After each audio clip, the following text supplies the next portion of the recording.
我们应如何解释不可解释的事物？这个问题衍生出了无数神话、宗教习俗和科学调查。但9世纪至13世纪的中国古代禅师们却抱有不同的疑问：为何我们需要找出解释呢？对这些禅师来说，盲目追寻答案是一种需要克服的恶习，而学会接受存在的谜题才是真正的悟道之路。然而，解释不可解之谜常常是一种难以克服的冲动，所以为了让自己习惯和谜题共存，禅师们借助了1700则被人称作公案的令人不解、寓意不明的哲学思想实验。公案原意指官府用以判断是非的案牍，但禅宗的公案内容却扑朔迷离，这是有意为之的。它们令人惊奇，十分荒诞，且时常自我矛盾。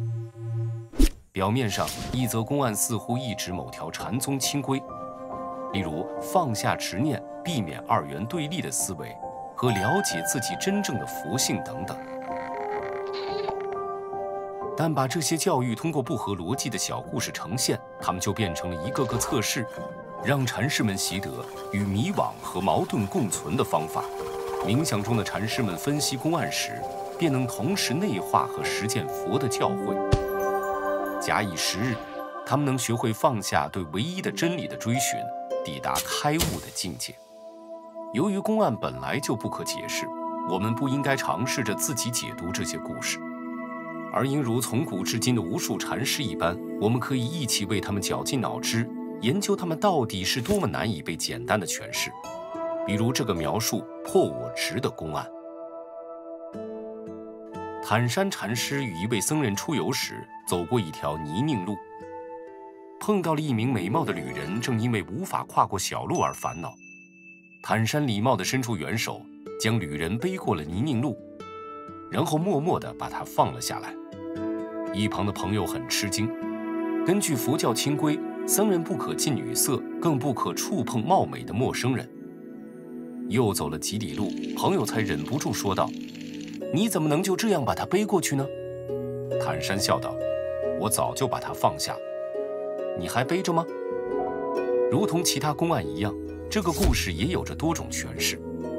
一种比较普遍的说法是，坦山的僧人朋友虽未实际上背负旅人，心中却还挂念着他，打破了佛教清规。这种矛盾揭示了法律的字面意义和其精神之间的灰色地带，是许多公案的主题。除了探索事物的模棱两可，公案时常挖苦那些自以为无所不知的人。例如风洞幡洞公案中，3个僧人对着寺庙前的旗幡展开的争论。第一个僧人说幡在动，但第2个僧人却认为幡没动，是风在动。他们争论不休，直到第3个僧人打断他们，说：“不是风动，不是幡动，而是你们的心在动。”这个公案可以被看作对前2个僧人的智慧的讽刺。第一个执着于可观察的世界的重要性，第2个更注重于考察其背后的奥义。但2个僧人对自己的答案的执着，使他们拒绝认同对方的看法。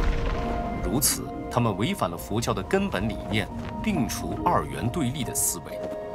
第3个僧人认为，问题在于2人的心被外物迷惑了，一叶障目，不见泰山。当然了，这些诠释只不过提示了我们要如何看待这些公案。无论是前人的智慧，还是故事中的得道高僧，都无法真正解答它们。因为公案存在的意义，不在于找出解答。寻找答案的过程本身考验着我们对寻找出答案的执着，以及我们对自己的思考过程了解多少。